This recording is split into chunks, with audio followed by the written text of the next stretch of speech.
Hello friends, welcome to my kitchen. ನಾನು ಇವತ್ತು ಯಾವ ರೆಸಿಪಿ ಮಾಡ್ಲಿಕ್ಕತ್ತೀನಿ ಅಂತಂದ್ರೆ ಅದು ಮ್ಯಾಗಿ ನೂಡಲ್ಸ್ ಅಲ್ಲ, ಮ್ಯಾಗಿ ನೂಡಲ್ಸ್ ಯೂಸ್ ಮಾಡಿ ಡೋನಟ್ಸ್ ಮಾಡ್ಲಿಕ್ಕತ್ತೀನಿ. ಈ ಮ್ಯಾಗಿ ನೂಡಲ್ಸ್ ಎಲ್ಲರಿಗೂ ತಿಂತೀನಿ ಬೇಸಾಗಿರ್ತದೆ, ಅದಕ್ಕೆ ಒಂದು ಡಿಫ್ರೆಂಟ್ ಆಗಿರಲಿ ಅಂತ ತಿಳ್ಕೊಂಡು ಇದೊಂದ್ಸಲ ಟ್ರೈ ಮಾಡಿ ನೋಡಿನಿ ಈ ಥರ ಒಂದು ರೆಸಿಪಿ ನಾನು. ಆಮೇಲೆ ನೀವು ಮಾಡಿ ನೋಡಿರಿ, ನಿಮ್ಮ ಮನೆಗೂ ನಿಮ್ಮ ಮಕ್ಕಳಿಗೆಲ್ಲ ಇಷ್ಟ ಆಗ್ತದೆ ಅಂತಂದು ಅನ್ಕೋತೀನಿ ನಾನು. ಆಮೇಲೆ ಯಾರೆಲ್ಲ ಫಸ್ಟ್ ಟೈಮ್ ನನ್ನ ಚಾನಲ್ ನೋಡ್ಲಿಕ್ಕತ್ತೀರಿ, ಇಲ್ಲ ನೋಡಿ ನನ್ನ ಹತ್ರ ಯಾರು ಸಬ್ಸ್ಕ್ರೈಬ್ ಮಾಡಿಲ್ಲ, ಪ್ಲೀಸ್ ಸಬ್ಸ್ಕ್ರೈಬ್ ಮಾಡಿರಿ. ಆಮೇಲೆ ನಿಮ್ಮ ಫ್ಯಾಮಿಲಿ ಮತ್ತು ಫ್ರೆಂಡ್ಸ್ ಜೊತೆ ಶೇರ್ ಮಾಡಿರಿ. ಆಮೇಲೆ ನಮ್ದೆಲ್ಲ ವೀಡಿಯೋಸ್ಗೆ ಲೈಕ್ ಮಾಡಿರಿ. ಆಮೇಲೆ ಬೆಲ್ ಬಟನ್ ಪ್ರೆಸ್ ಮಾಡೋದು ಮರಿಲಿಕ್ಕೆ ಹೋಗಬೇಡ್ರಿ, ಯಾಕಂದ್ರೆ ನಮ್ಮ ಚಾನಲ್ ಬಗ್ಗೆ ಎಲ್ಲ ನೋಟಿಫಿಕೇಷನ್ಸ್ ನಿಮಗೆ ಬರ್ತಾವೆ. ಅಂದರೆ ನಾನು ಅಪ್ಲೋಡ್ ಮಾಡಿದ್ದೆಲ್ಲ ನಿಮ್ಗೆ ಗೊತ್ತಾಗ್ತದೆ. ಆಮೇಲೆ ನಾನು 10 ರೂಪಾಯಿದು ಒಂದು ಮ್ಯಾಗಿ ಪ್ಯಾಕೆಟ್ ಬರ್ತಲ್ಲ ಸಣ್ಣದು, ಅದು ತೊಗೊಂಡೇನೆ.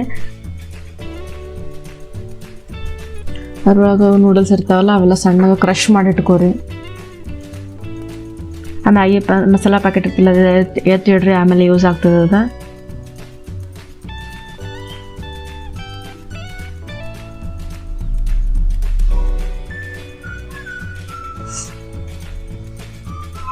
ನಾವು ಗ್ಯಾಸ್ ಮೇಲೆ ಒಂದು ಪ್ಯಾನ್ ಕಾಯ್ಲಿಕ್ಕೆ ಇಟ್ಟೀನಿ, ಬಿಸಿ ಮಾಡ್ಲಿಕ್ಕೆ ಇಟ್ಟೀನಿ. ಅದ್ರ ಒಳಗೆ ಇವು ಕ್ರಷ್ ಮಾಡಿದ್ದೆಲ್ಲ ಡೋನಟ್ಸ್ ಇರ್ತಾವೆ, ಮ್ಯಾಗಿ ಇರ್ತಾವಲ್ಲ, ಅದು ಹಾಕ್ಲಿಕ್ಕತ್ತೀನಿ ನಾನು. ಅದು ಹಾಕಿ ಮೀಡಿಯಮ್ ಫ್ಲೇಮ್ ಇಟ್ಕೊಂಡು ಡ್ರೈ ಹಂಗೆ ರೋಸ್ಟ್ ಮಾಡ್ಕೋರಿ. ಅದಕ್ಕೆ ಎಣ್ಣೆ ಅದೇನೋ ಹಾಕೋ ಅವಶ್ಯಕತೆ ಇಲ್ಲ. ಹಂಗೆ ಒಂದು 4-5 ನಿಮಿಷ ಆದಮೇಲೆ ಹಂಗೆ ಕಲರ್ ಚೇಂಜ್ ಆಗಿ ಸ್ಟಾರ್ಟ್ ಆಗ್ತದೆ.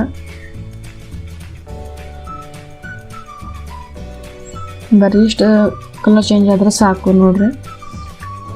ಈಗ ಒಂದು ಸಣ್ಣಗೆ ಕಟ್ ಮಾಡ್ಕೊಂಡಿದ್ದು ಒಂದು ಅರ್ಧ ಕಪ್ನಷ್ಟು ಉಳ್ಳಾಗಡ್ಡೆ ಹಾಕ್ಲಿಕ್ಕತ್ತೀನಿ,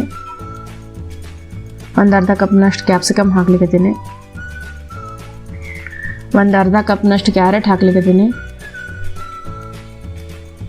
ಒಂದು ಅರ್ಧ ಕಪ್ನಷ್ಟು ಟೊಮೆಟೊ ಹಾಕ್ಲಿಕ್ಕತ್ತೀನಿ. ಎಲ್ಲ ವೆಜಿಟೇಬಲ್ಸ್ ನಿಮ್ಗೆ ಎಷ್ಟು ಸಾಧ್ಯ ಆದಷ್ಟು ಸಣ್ಣಗೆ ಕಟ್ ಮಾಡಿ ಇಟ್ಕೋರಿ. ಇಲ್ಲಂತಂದ್ರೆ ಡೋನಟ್ ಮಾಡಬೇಕಾದ್ರೆ ಎಲ್ಲ ಹೊರಗೆ ಬಂದುಬಿಡ್ತಾವೆ, ಒಡೆದು ಬಿಡ್ತಾವೆ. ಆಮೇಲೆ ಒಂದು ಅರ್ಧ ಸ್ಪೂನಷ್ಟು ಜಿಂಜರ್ ಗಾರ್ಲಿಕ್ ಪೇಸ್ಟ್ ಹಾಕ್ಲಿಕ್ಕತ್ತೀನಿ. ಜಿಂಜರ್ ಗಾರ್ಲಿಕ್ ಪೇಸ್ಟಿಂದ ಹಸಿ ವಾಸನೆ ಹೋಗುತ್ತಾನೆ ಎಲ್ಲ ಚೆಂದಾಗ ಮಿಕ್ಸ್ ಮಾಡ್ಕೋರಿ. ಒಂದು 2-3 ನಿಮಿಷ ತನಕ ಮಿಕ್ಸ್ ಮಾಡಿದ್ರೆ ಸಾಕು, ಅವೇನು ಜಾಸ್ತಿ ಬೇಯಿಸೋ ಅವಶ್ಯಕತೆ ಇಲ್ಲ. ಇಷ್ಟು ಮಿಕ್ಸ್ ಆದರೆ ಸಾಕು.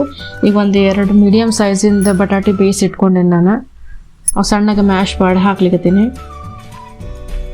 ಆಮೇಲೆ ಒಂದು ಅರ್ಧ ಸ್ಪೂನಷ್ಟು ಚಿಲ್ಲಿ ಫ್ಲೇಕ್ಸ್ ಹಾಕ್ಲಿಕ್ಕತ್ತೀನಿ. ಚಿಲ್ಲಿ ಫ್ಲೇಕ್ಸ್ ನಿಮ್ಗೆ ಬೇಕಂದ್ರೆ ಹಾಕೋಬೋದು, ಇಲ್ಲಾಂದ್ರೆ 1 ಸ್ಪೂನ್ ಅಷ್ಟೇ ಖಾರ ಪುಡಿ ಹಾಕೊಂಡ್ರೆ ಸಾಕು. ನಾನು ಅದು ಅರ್ಧ ಇದು ಅರ್ಧ ಸ್ಪೂನ್ ಹಾಕ್ಲಿಕ್ಕತ್ತೀನಿ. ಆಮೇಲೆ 1 ಸ್ಪೂನಷ್ಟು ಚಾಟ್ ಮಸಾಲ ಹಾಕ್ರಿ. ಆಮೇಲೆ ಅದೊಂದು ಮ್ಯಾಗಿ ಮಸಾಲ ಪ್ಯಾಕೆಟ್ ಇರ್ತದಲ್ಲ, ಅದೊಂದು ಪ್ಯಾಕೆಟ್ ಮಸಾಲ ಕಟ್ ಮಾಡಿ ಹಾಕ್ರಿ.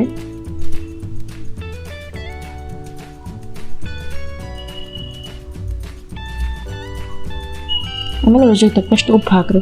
ಉಪ್ಪು ನೋಡ್ಕೊಂಡು ಹಾಕ್ರಿ, ಯಾಕಂತಂದ್ರೆ ಮ್ಯಾಗಿ ಮಸಾಲನಾಗೂ ಉಪ್ಪು ಇರ್ತದೆ, ಚಾಟ್ ಮಸಾಲನಾಗೂ ಇರ್ತದೆ, ಆಮೇಲೆ ಮ್ಯಾಗಿ ನೂಡಲ್ಸ್ನಾಗೂ ಇರ್ತದೆ. ಸೊ ಉಪ್ಪು ನೀವು ನೋಡ್ಕೊಂಡು ಹಾಕ್ರಿ, ಕಮ್ಮಿ ಬಿದ್ದರೆ ಮತ್ತು ಆಮೇಲೆ ಹಾಕೊಳ್ಳಿಕ್ಕೆ ಬರ್ತದೆ. ಎಲ್ಲ ಚೆಂದಾಗ ಮಿಕ್ಸ್ ಮಾಡಿರಿ. ಅದು ಪೊಟ್ಯಾಟೊ ಎಲ್ಲ ಮಸಾಲೆ ಅದು ಮ್ಯಾಗಿ ಮತ್ತು ವೆಜಿಟೇಬಲ್ಸ್ ಜೊತೆ ಚೆಂದಾಗ ಮಿಕ್ಸ್ ಆಗಲಿ. ಅದು ನೋಡಿಲ್ಲ ಚೆಂದಾಗಿ ಮಿಕ್ಸ್ ಆಯಿತು. ಈಗ ಇದೆಲ್ಲ ಬೈಂಡ್ ಆಗಲಿ ಅಂತ ಹೇಳಿ ನಾವು, ಇಲ್ಲಾಂದ್ರೆ ಡೋನಟ್ಸ್ ಮಾಡಿದಾಗ ಒಡೆದು ಎಲ್ಲ ಹೊರಗೆ ಬಂದುಬಿಡ್ತಾವೆ ವೆಜಿಟೇಬಲ್ಸ್. ಅದಕ್ಕೆ ಬೈಂಡಿಂಗ್ ಸಂಬಂಧ ನಾನು ಒಂದು 2 ಸ್ಪೂನಷ್ಟು ಕಾರ್ನ್ಫ್ಲೋರ್ ಹಾಕ್ಲಿಕ್ಕತ್ತೀನಿ. ಕಾರ್ನ್ಫ್ಲೋರ್ ಇಲ್ಲ ಅಂತಂದ್ರೆ ಅಕ್ಕಿ ಹಿಟ್ಟು ಹಾಕೋಬೋದು, ಅಕ್ಕಿ ಹಿಟ್ಟು ಇಲ್ಲ ಅಂತಂದ್ರೆ ಮೈದಾ ಹಿಟ್ಟು ಅಂತ ಹಾಕೋಬೋದು. ಎಲ್ಲ ಚೆಂದಾಗ ಮಿಕ್ಸ್ ಮಾಡಿರಿ. ಒಂದು 2 ನಿಮಿಷನ ಮಿಕ್ಸ್ ಮಾಡಿರಿ ಸಾಕು. ಹಂಗೆ ಗ್ಯಾಸಿನ ಫ್ಲೇಮ್ನ ಇನ್ನೂ ಆಫ್ ಮಾಡಿಲ್ಲ, ಹಂಗೆ ಆನೇ ಅದ. ಆಮೇಲೆ ಸಣ್ಣಗೆ ಕಟ್ ಮಾಡಿದ ಕೊತ್ತಂಬರಿ ಹಾಕ್ಲಿಕ್ಕತ್ತೀನಿ. ಕೊತ್ತಂಬರಿನ ಹಾಕಿಲ್ಲ ಚೆಂದಾಗ ಮಿಕ್ಸ್ ಮಾಡಿರಿ. ಆರ್ಲಿಕ್ಕೆ ಬಿಡೋಂತ, ಆರಂದ್ರೆ ಪೂರ್ತಿ ತಂಪಾಗೋ ಅವಶ್ಯಕತೆ ಇಲ್ಲ. ಒಂದು ಸ್ವಲ್ಪ ಬೆಚ್ಚಗಿರ್ಬೇಕಾದ್ರೆ ನೀವು ಅದು ಚೆಂದಾಗ ನಾದ್ಕೋರಿ, ಹಿಟ್ಟು ಕಲಿಸ್ದಂಗೆ ಎಲ್ಲ ಮಿಕ್ಸ್ ಮಾಡ್ಕೋರಿ. ಯಾಕಂದರೆ ತಂಪಾಗ್ಬಿಡ್ತಂದ್ರೆ ಅದೆಲ್ಲ ಉದುರುದ್ರ ಆಗ್ಬಿಡ್ತದೆ ಅದು. ಆಮೇಲೆ ಒಂದು ಸಣ್ಣ ಬಾಲ್ ಸೈಜ್ ನಂಗೆ ಅಷ್ಟು ತೊಗೊಂಡು, ಈಗ ನನ್ನ ಕೈಗೆ ಅಂಟ್ಕೊಳ್ತಿತ್ತು, ಅದಕ್ಕೆ ಕೈಗೆ ಒಂಚೂರು ಎಣ್ಣೆ ಹಚ್ಕೊಂಡೀನಿ. ಎಣ್ಣೆ ಹಚ್ಕೊಂಡು ಟಿಕ್ಕಿ ಥರ ಮಾಡ್ಕೋರಿ. ಹಿಂಗೆ ಮಾಡ್ಕೊಂಡು ಸೈಡ್ ಕ್ರ್ಯಾಕ್ಸ್ ಎಲ್ಲ ಹೋಗಲಿ ಅಂತ ತಿಳ್ಕೊಂಡು ನಾನು ಚಾಪಿಂಗ್ ಬೋರ್ಡ್ ಮೇಲೆ ಹಿಂಗೆ ಮಾಡ್ಕೊಳಿಕತ್ತೀನಿ. ಆಮೇಲೆ ಒಂದೊಂದು ಬಾಟಲ್ದು ಕ್ಯಾಪ್ ಯೂಸ್ ಮಾಡಿಕತ್ತೀನಿ. ನಿಮ್ಮ ಹತ್ರ ಕಟರ್ ಇತ್ತಂದ್ರೆ ನೀವು ಕಟರ್ ಯೂಸ್ ಮಾಡ್ಕೋಬೋದು. ನೋಡ್ರಿ ಹಿಂಗೆ ಡೋನಟ್ ಶೇಪ್ನ ಮಾಡ್ಕೊಂಡೀನಿ ನಾನು. ನೀವು ಬೇಕಂತಂತಂದ್ರೆ ಹಿಂಗೇ ಕರ್ಕೋಬೋದು, ಇಲ್ಲ ಇದು ಫ್ರೀಝರ್ನಾಗ ಸ್ಟೋರ್ ಮಾಡಿ ಇಟ್ಕೋಬೋದು ಒಂದು ಏರ್ ಟೈಟ್ ಕಂಟೈನರ್ನಾಗ.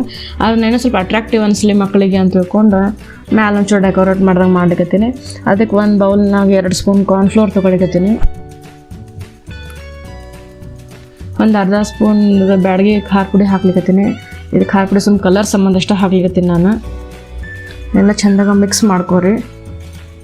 ಮಿಕ್ಸ್ ಮಾಡಿ ಆಯ್ತಂದ್ರೆ ಸ್ವಲ್ಪ ನೀರು ಹಾಕಿ ಒಂದು ಸ್ಲರಿಗತ್ತೆ. ಸ್ಲರಿ ಅಂತಂತಂದ್ರೆ ಪೂರ್ತಿ ಗಟ್ಟಿನೂ ಹಿಟ್ಟಲ್ಲ, ಆಮೇಲೆ ಫುಲ್ ನೀರನ್ನೂ ಅಲ್ಲ, ಒಂದು ಮೀಡಿಯಮ್ ಥಿಕ್ನೆಸ್ ಇರೋದಂಥದ್ದು ಹಿಟ್ಟು ಮಾಡಿಟ್ಕೊಂಡೆ ನಾನು.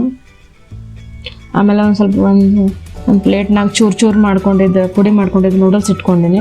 ಆ ಡೋನಟ್ ಮಾಡಿಟ್ಕೊಂಡಿರ್ತೀವಲ್ಲ ಅದು ಹಿಟ್ಟು ಒಳಗೆ ಎದ್ದು, ಆಮೇಲೆ ಅದು ಮ್ಯಾಗಿ ಇರ್ತದಲ್ಲ ಮ್ಯಾಗಿ ಒಳಗೆ ಹಾಕೊಂಡಂತ. ಇಲ್ಲಾಂತಂದ್ರೆ ಅದು ಮ್ಯಾಗಿ ಅಂಟ್ಕೊಳ್ಳೋಂಗಿಲ್ಲ, ಅದಕ್ಕೆ ಫಸ್ಟ್ ಹಿಟ್ಟು ಒಳಗೆ ಎದ್ದು ಆಮೇಲೆ ಮ್ಯಾಗಿ ಅದೆಲ್ಲ ಕೋಟ್ ಮಾಡೋಣ ಅಂತ. ಇದಕ್ಕೆ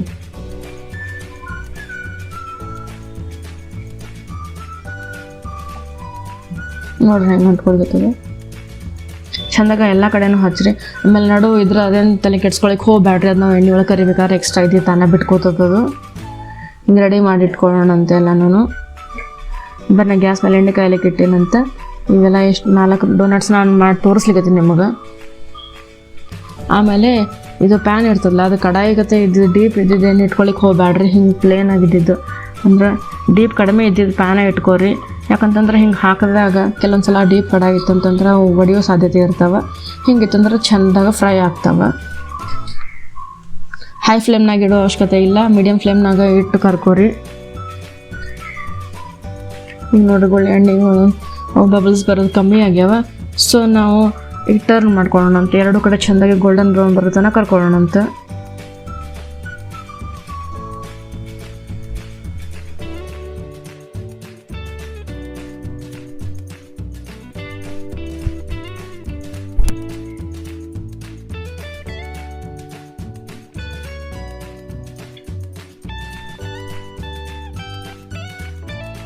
ಬಿಸಿ ಡೋನಟ್ಸ್ ನೀವು ಟೊಮೆಟೊ ಕೆಚಪ್ ಇರ್ತದಲ್ಲ ಅದ್ರ ಜೊತೆ, ಇಲ್ಲ ಅಂತಂದ್ರೆ ಟ್ಯಾಮ್ರಿನ್ ಚಟ್ನಿ ಇರ್ತದಲ್ಲ ಅದ್ರ ಜೊತೆ ನೀವು ಎಂಜಾಯ್ ಮಾಡಬಹುದು.